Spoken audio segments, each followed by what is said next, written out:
Ladies and gentlemen, we have a real treat in store for you all.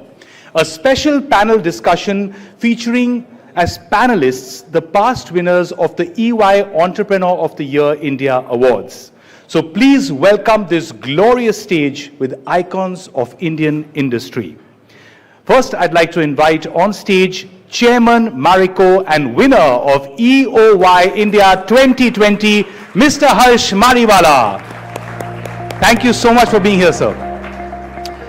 Joining him on stage, Chairman JSW Group and winner of EOY India 2022, Mr. Sajjan Jindal. Thank you so much for being here, sir. And Chairman Cholamandalam Finance, Executive Vice Chairman, Tube Investments of India and winner of EOY India 2023, Mr. Vellayan Subbiah. Thank you so much for being here. And to moderate this incredible discussion, we have the very sharp, the very incisive Managing Editor, CNBC TV18, Ms. Shereen Bhan. Thank you all so much for being here, and over to you.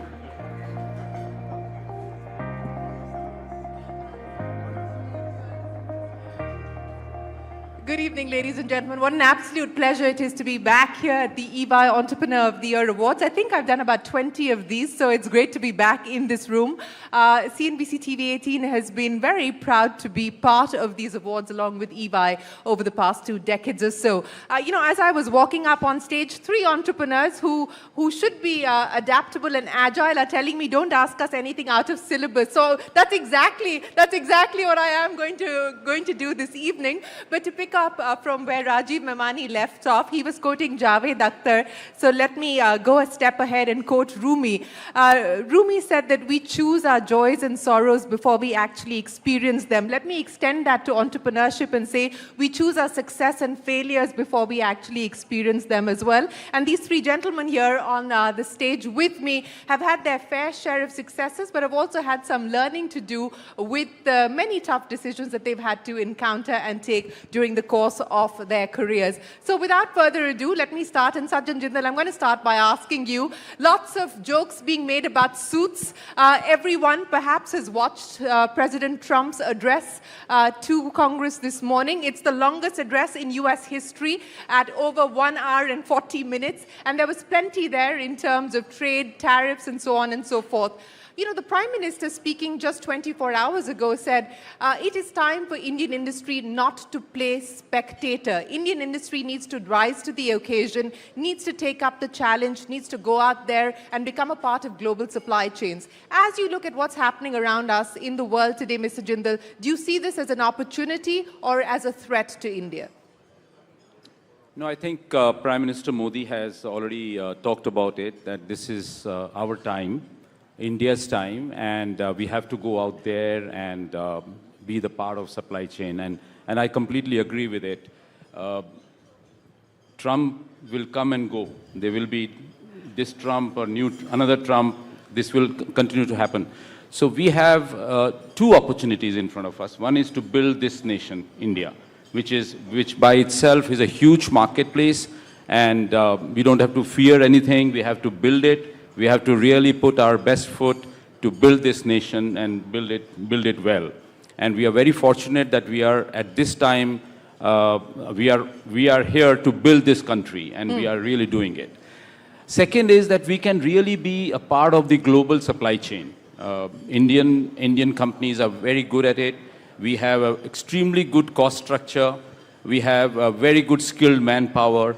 And we are already we are a very good supply chain partner of the world industry. And we need to really expedite that, and we have to expand that. So I'm very clear and very confident that we can really do that. You're confident that we can do that, but the lament of the government, and this is from the finance minister, more recently the chief economic advisor, once again saying the private sector is not doing its part, private capex is not picking up. Why, if you believe that all of these opportunities exist and this is the moment for India, why are we still not seeing private investment pick up? I mean, so So in bits and pieces, private investment is happening. I wouldn't say that private investment is not happening. If you were to look at what JSW is doing, we are really investing and investing like hell. So there are many groups which are investing, but across the board, I would say the investment, the numbers are not as much as it should be. But I think it's time that private sector. Is it a confidence issue? Is it a capital issue? It's more of a confidence issue. I don't think capital is there is any problem with the capital. There is enough money out there. Actually, money is really chasing good projects, good investments. So that's not a problem. It's the confidence issue. It's a confidence issue. Vellayan, Subbiah, let me come to you. As the winner of the World's EOY Award, when you look at the India trajectory today, and I've heard you speak previously about looking at what's happened in China, and you believe China is going through its third phase of growth, where it's now focused much more on high value added as well as innovation. If you look at what's happening in India today, and we're talking about shaping India of the future, what's the role? Where do you believe we're in the cycle at this point in time? Yeah, absolutely, Shereen. So I think that, if we look at our evolution, a lot of the growth in the first phase, came from either building things that we were used to. Even if we see industrial GDP formation, a majority of it came from the auto sector, sectors that have been in India for quite a while. But the new evolving sectors then also that have come about have been in the service economy, for example, with software development, with GCCs, all of that. But that still doesn't allow for product innovation. If we're actually going to become part of global supply chains, we need to be innovating products here, building products and components here. And that is a set of IP that needs to get developed in this country, which has to get done, I would say, over the next decade. So product innovation, I would say, is something that probably we've been a bit slower on.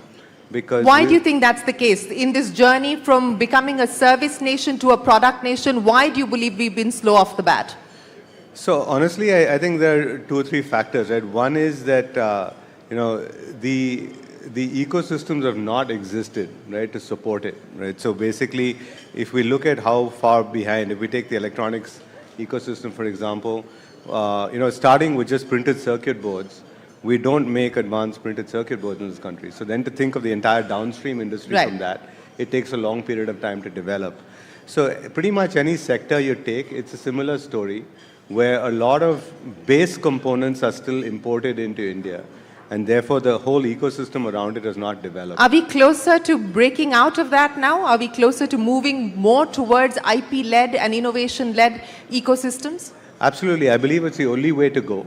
And I think most people now, because of the size of each of these segments and beginning to pick up, I do believe we're beginning to move towards that. Mr. Mariwala, that's what you've spent your entire career on, sir. Your entire career at building Marico has been about innovation. It's been about focus. How do we create a culture of innovation? How do we go from being a services economy to, as Vellayan Subbiah said, a product nation? So you're talking at an industry level, or talking of at a country level? You can start with the sector if you like. No, I think at an organizational level, it's very important that you create the right culture of innovation. And for that to happen, the biggest deterrent to innovation is the fear of failure. People are afraid to take risks because they fear that if I take a risk, and all innovations are not going to succeed. Many of them are going to fail, as you rightly put it, and failure is the only way to move forward. You learn from the failures and learn something else, which will be a bigger success.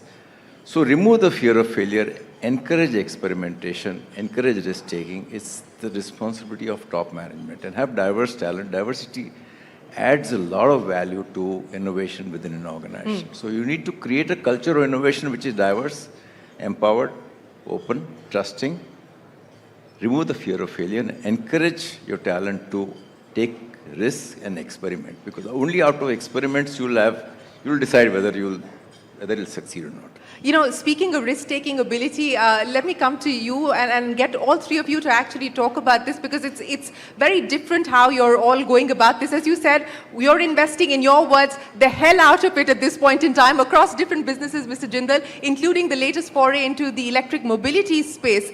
Now, should you go wide should you go deep at this point in time in an uncertain environment? You're throwing everything at the wind at this point in time, from cement to paint to sport to infrastructure and so on and so forth. Conglomerates at this point with an uncertain environment, do you believe that the risks are higher, or do you believe you've actually been able to diversify your risks by being a conglomerate? So I think, we are at this moment in time, I'm repeating this sentence, we are here, right, in India.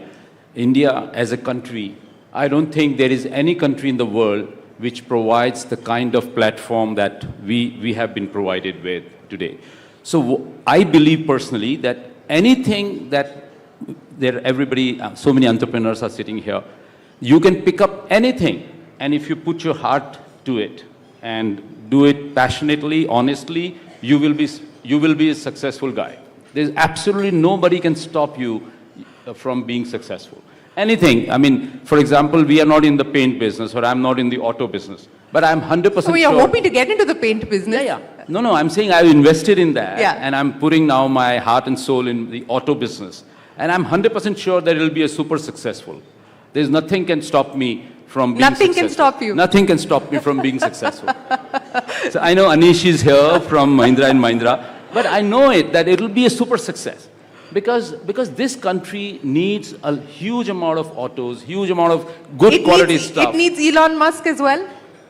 Elon Musk is not here. He is in the US. Well, he's likely to come. He's likely to come if the He can't be successful in this country. Why not? Why not? Why can't Elon Musk be successful in this country? Because we Indians are here. We are here. He cannot produce what Mahindra can do, what Tata can do. Not possible. He can do under Trump's shadow. He can do in the US. He's super smart. There's no question about it. He's maverick. He's super smart. He's doing this spacecraft and stuff like that. He's done amazing. So I have nothing, I don't want to take anything from him in the sense that, he's too smart. But to be successful in India is not an easy job.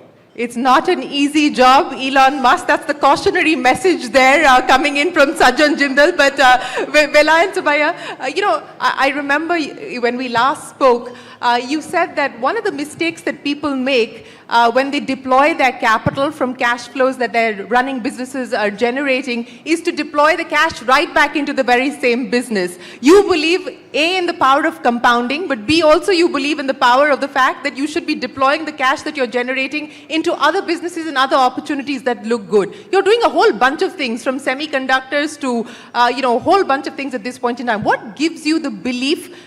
I mean, do you believe you're unstoppable as well, as Sajjan Jindal just said? Yeah. No, I have to learn from Sajjan, definitely.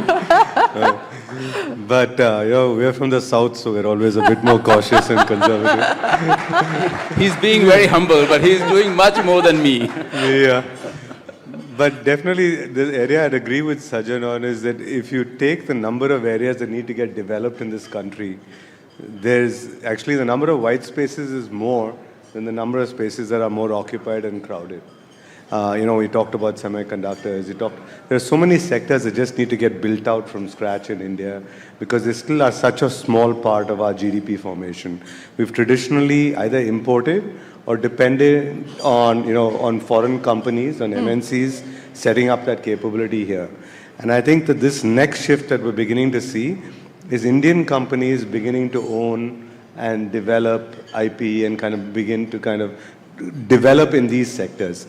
And I feel that shift is what is allowing, Sajjan and a lot of other entrepreneurs, including ourselves, get into new areas because the white spaces will have to get filled by Indian players. Yes, white spaces will have to get filled. Mr. Mariwala, your colleagues are feeling pretty unstoppable at this point in time, but let's talk about India's consumption story because the belief and the hope is that we will see the consumption engine driving growth. How confident do you feel about that? And what would your message be to Indian entrepreneurs who are looking at India's consumers as the bet? See, at one level, if you look at many products and many sectors, the penetration level and the usage is much, much lesser than global standards. So at one level, theoretically, there is a lot of potential. Now, the biggest question is, when will that happen, So in the last 2-3 years, our sector has undergone some pressure because of lower growth rates. And if you ask any player, they say it's a matter of monsoons are coming, elections are coming, now the new budget has announced some concessions. Now income tax has been cut That's also. what I'm saying. Yes. But, so until we see that, it's a lot of wishful thinking which is going on. I think many of us don't know what is happening really. But clearly based on whatever I have found out, this issue of inflation, maybe unemployment.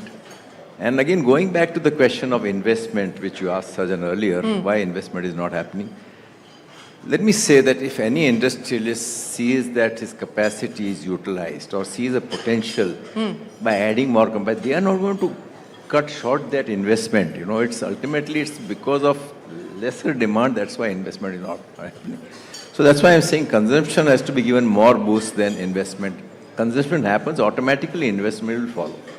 Yes, and we've seen a budget take a different approach this Yes. time by prioritizing consumption. Let me pick up a debate that started in Mumbai by your peer and your colleagues. Mr. Uday Kotak started it off saying that, look, Indian entrepreneurs and the next generation specifically needs to get out there, work hard, and not get into running family offices too early on. It was followed up by Harsh Goenka saying exactly the same thing, that, look, we need the entrepreneurial spirit back. We need Indian entrepreneurs and the next generation to sweat it out as opposed to speculating, trading, and running family offices. Sajjan, Jindal, do you believe that the next generation is happy running family offices as opposed to running businesses?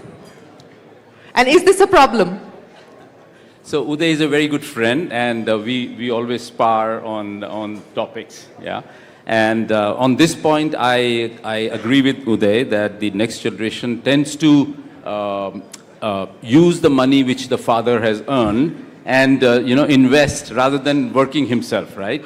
So when my son came back from Harvard and he wanted to start a venture fund, and he picked up one company in Bangalore and he said, I want to invest in this company which was making EV two-wheelers.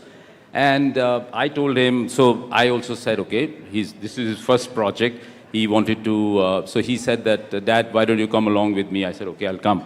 Went to Bangalore, visited this factory, amazing plant, amazing product. And but then I came back to Bombay in the aircraft. Parth asked me, what do you think about it? I said, not at all a good idea. Because I want you to work, I want you to make money and not use my money, what I have earned over the years, and then multiply that. That's not my idea.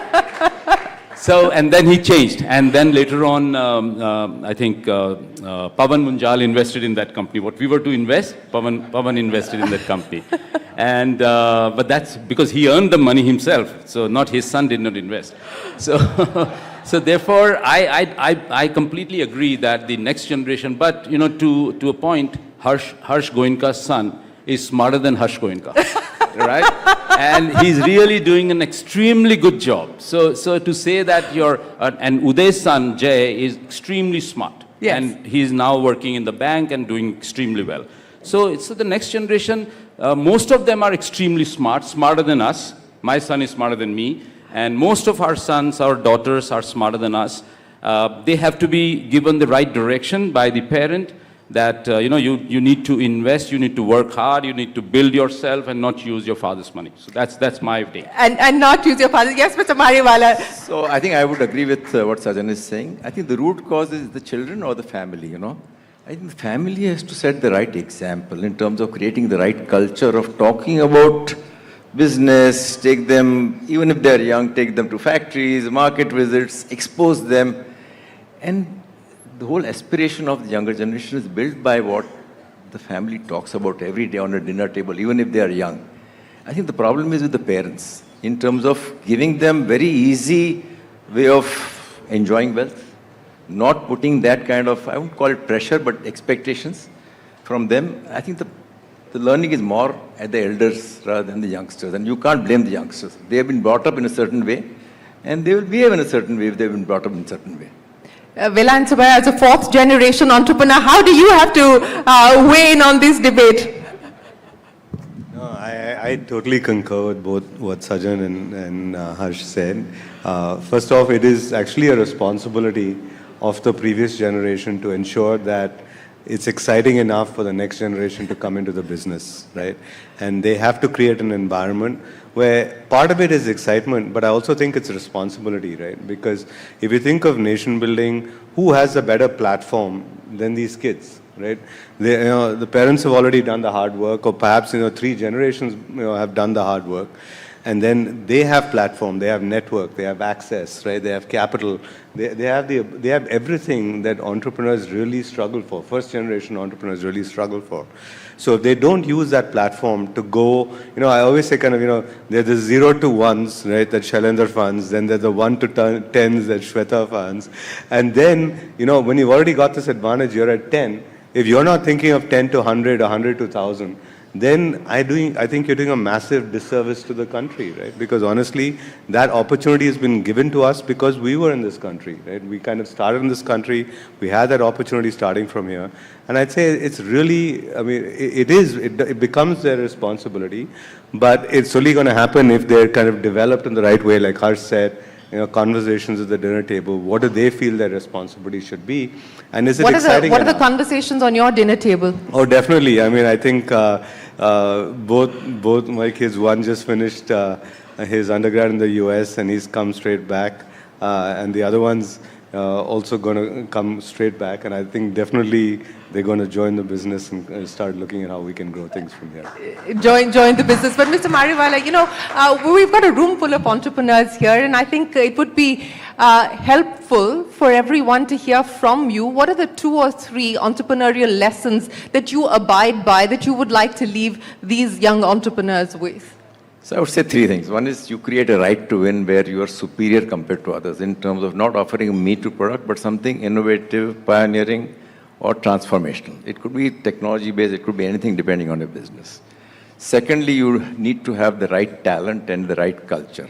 Talent will only help you execute. If you don't have the right talent, culture, and empowerment, things will not happen. Third is governance. I think governance is equally important, irrespective of the size of the organization. I think many smaller entrepreneurs think that I will improve on my governance when I become larger. But you're sowing the seeds of taking shortcuts when you're small, and it'll be very difficult for you to change that culture when you grow up. Focus, I know that's another thing that you firmly believed in. Yes, I'm a big believer in focus. He's different than me. Yeah, exactly. That's what I was going to ask you. They're spreading in all other directions, but you decided to go deeper and deeper into one sector. There will be very few Sajjan Jindals in this world. We need the Harsh Mariwala. We need the Harsh Mariwala. Focus leads to depth and depth leads to excellence. And I think you have to be excellent in whatever you do. But if you try to do too many, at least I'm not able to do too many diverse things. So I'm of the belief of focus, You're of the belief of focus. But Vellayan, I want to come to you. The entrepreneurial lessons that you live by, as well as organizational structures. I know that you believe that debottlenecking has to start at the top. Yeah, so definitely in terms of, I would actually say that I agree with the point on focus, but I have a slightly different perspective on it. I think the 2 aspects that I bring to it, I think one is thinking about organizational energy, right? I really feel that organizations are all about how much energy you can generate in them, right? And it's possible for good leaders to, and I think a lot of great examples here, which don't just have a higher state of energy themselves, but are able to get the organizational energy level up, right? And so I'm an engineer by background, so I just look at it and say that the organizational energy is nothing but a summation of the energy of the people in it. And the way I think of it is, if you think of it as a vector, instead of looking at it as a scalar, which it is, energy, the element you add to it is focus, right? So if you can get a lot of energy in an organization, get it very focused on a set of tasks, it tends to be more successful. And I think that has to become the core of organizational design. A lot of the organizational design we've got comes from the military, right? And it's absolutely the wrong example of what needs to be done in corporates. So you're saying command and control is not the way to go? No, definitely not. Definitely not in organizations, no. Mr. Jindal, the entrepreneurial lessons that you live by, and today in an environment of great degree of uncertainty and volatility that we live in, what do adaptability, what do agility mean to you from an organizational standpoint? No, I think both of them have said it very, very rightly that the organization needs energy, it needs commitment, it needs dedication, it needs leadership, it needs the leader to lead and not to follow. So these are the basic things that any organization requires to grow. But because I'm taking advantage of there are so many entrepreneurs who are in this hall here today, and I'm a real optimist. I have gone through difficult times, but just because I'm a real optimist and I really believe in this country, I think it's a great opportunity for all of us to really go out there, invest in this country, build in their businesses, and just grow the businesses. There's nothing should stop you. No golden card. Sorry? No golden card. No golden card required. You should just kick it. You don't need any golden card. You have to be here, build this nation, and that is going to give you the biggest amount of results. Let me end by asking, I know our time's up, but I'm going to get one quick second in with each one of you. We've been talking about success and we're celebrating success here. But along with success, we have to contend with failure. As Mr. Mariwala was pointing out, not everything you do, works out. Dealing with failure, Mr. Mariwala, I'll start by asking you, what has been the mantra of dealing and coping with failure? It's just learning. Sometimes you win, you don't lose, but you always learn. Sometimes you win, sometimes you lose, but you never lose, you only learn from that experience. That's a wonderful way to put it. Vellayan? Yeah, I actually don't believe that failure exists, right? I think it only exists because we compare it to something else, right? Otherwise it doesn't exist. So failure doesn't exist. Failure can, and hence is not fatal. Absolutely, it doesn't happen. Mr. Jindal? No. I believe that if you don't fail, that means you have not succeeded. So you have to fall. If you are a horse rider, if you don't fall, you will never become a good rider. So you have to fail to succeed. Otherwise, you will never enjoy your success. Well, to enjoying more success, gentlemen, we wish you the very best of luck, and congratulations to all the winners here at the EY Entrepreneur of the Year Awards. May you continue to learn, may you continue to succeed, and may you continue to grow in India and outside as well. Thank you very, very much, gentlemen, for joining us here this evening. Ladies and gentlemen, a big round of applause.